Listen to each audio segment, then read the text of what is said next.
नमस्ते दोस्तों, स्वागत है आपके अपने चैनल डिजिटल ज्ञान गंगा में। आज हम बात करने वाले हैं एक ऐसी गुजराती फिल्म की जिसने इन दिनों पूरे गुजरात में अलग ही माहौल बना दिया है। आप शायद समझ ही गए होंगे। जी हाँ, आज हम आपके लिए लेकर आए हैं एक ऐसी कहानी जो दिल को छू जाती है और इंसान को खुद से मिला देती है। कहानी की शुरुआत होती है एक पुलिस स्टेशन से, जहां लालू की पत्नी और एक परिचित महिला उसकी गुमशुदगी की रिपोर्ट दर्ज करवा रही होती हैं। 2 दिनों से लालू घर नहीं लौटा था और परिवार बुरी तरह परेशान था। यहीं से कहानी फ्लैशबैक में लौटती है। लालू एक रिक्शा चालक है, बेहद साधारण, मेहनती, लेकिन जिंदगी की मुश्किलों से टूटा हुआ। घर की हालत खराब, पैसे की तंगी और ऊपर से शराब की आदत। इन्हीं सब के बीच उसकी सबसे बड़ी जिम्मेदारी है उसकी छोटी बेटी खुशी।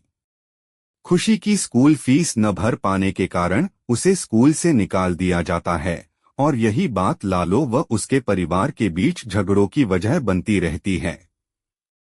एक रात जब लालू नशे की हालत में घर लौटता है तो झगड़ा इतना बढ़ जाता है कि वो गुस्से में घर छोड़ देता है।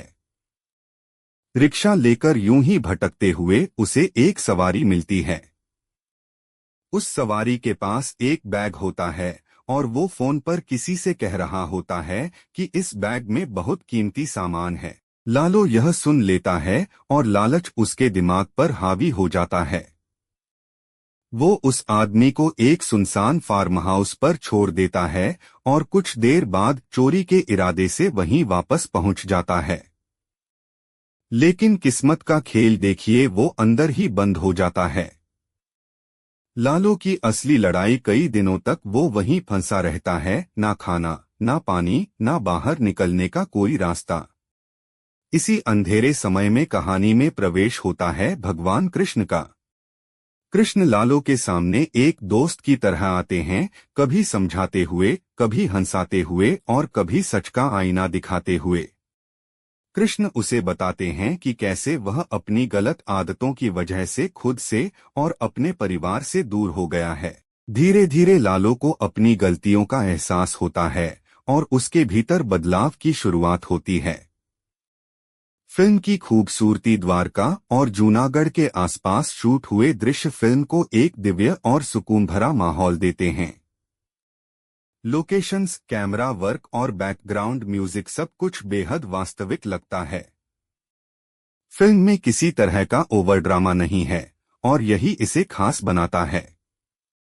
लालू की भूमिका निभाने वाले अभिनेता ने कमाल कर दिया है। यकीन मानिए, ये उनका पहला मुख्य किरदार है, लेकिन उनका अभिनय इतना सहज और सच्चा लगता है कि आप उनके दर्द को महसूस कर पाएंगे। यह फिल्म एक इमोशनल, स्पिरिचुअल और रियलिस्टिक सफर है जिसमें सीख है, एहसास है और सबसे बढ़कर भगवान पर भरोसा रखने का संदेश है।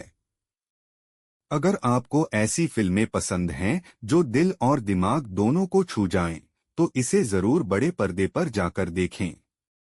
अगर आपको ये वीडियो पसंद आए तो लाइक, शेयर और सब्सक्राइब करना न भूलें। और कमेंट में लिखें, जय श्री कृष्ण।